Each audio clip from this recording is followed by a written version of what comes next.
All right, let's talk about something that most of us do, but, very few of us actually admit to it, and that is talking to yourself. Is it just some kind of strange habit, or could it actually be a sign of some seriously high-level thinking? Well, in this explainer, we're going to find out.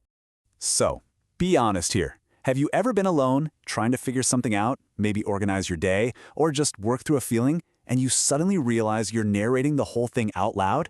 If that sounds familiar, then you're in exactly the right place, because what might feel like a weird little quirk could actually be a sign of genius.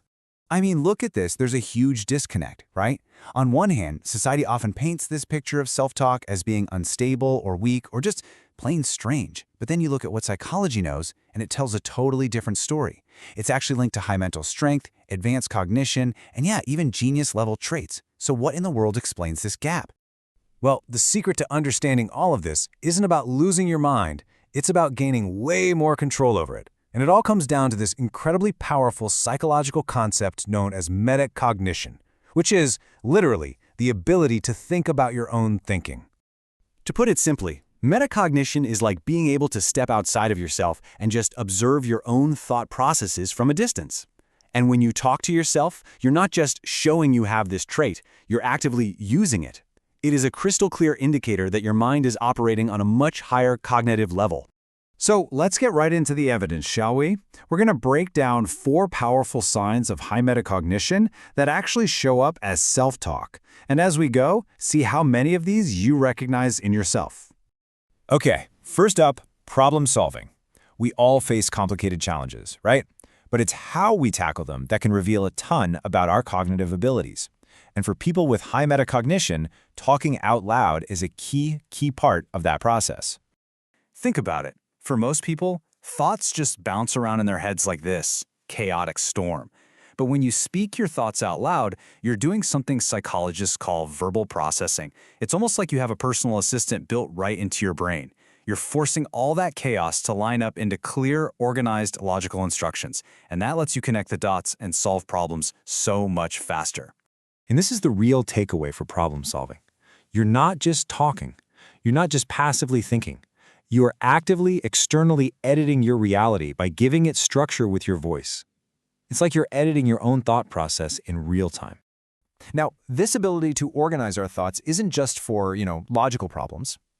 Let's move on to sign number 2, which is all about how talking to yourself shapes your emotional world. When most people get overwhelmed, what do? They look for distractions, they vent to other people. But people with high metacognition often do something very different. By talking yourself through those moments of fear or stress, you're actually practicing what's called self-directed soothing. And the research is clear. This physically reduces stress-related activity in the brain. You literally become your own emotional coach. And that's the superpower right there. You don't have to depend on someone else to regulate your own nervous system. This advanced emotional skill means you can calm yourself down, you can stabilize your feelings, and you can get back on track way faster than the average person. All right, so we've hit on logic and emotion. Now on to number 3, where we're going to see how self-talk fuels some seriously high-level creativity and strategic planning.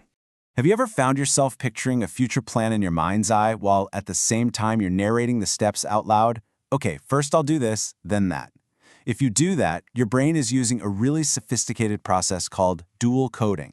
It's using both your visual and your verbal channels at the exact same time to create a much richer understanding of the world.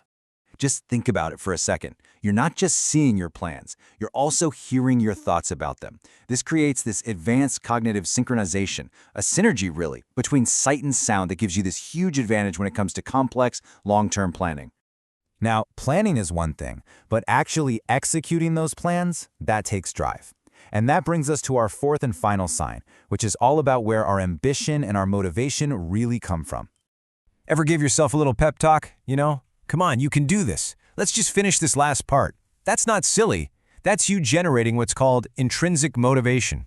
While a lot of society conditions us to wait for praise from other people, you're creating your own unbreakable loop of encouragement.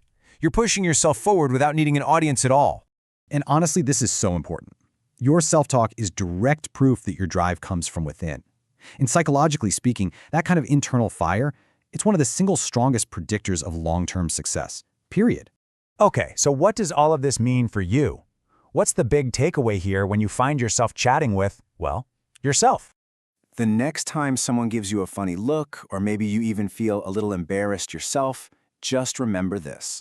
Talking to yourself isn't a flaw. It's not something to be ashamed of. It is a brilliant, powerful sign that you possess high emotional intelligence, mental clarity, and an advanced level of cognitive control. And ultimately, that's what it all boils down to. By speaking your thoughts out loud, you're taking an active role. You are observing and guiding your mind with intention, instead of just being a passenger who's blindly reacting to all that internal chaos. It's a true form of mental mastery. So which one of these really resonates with you?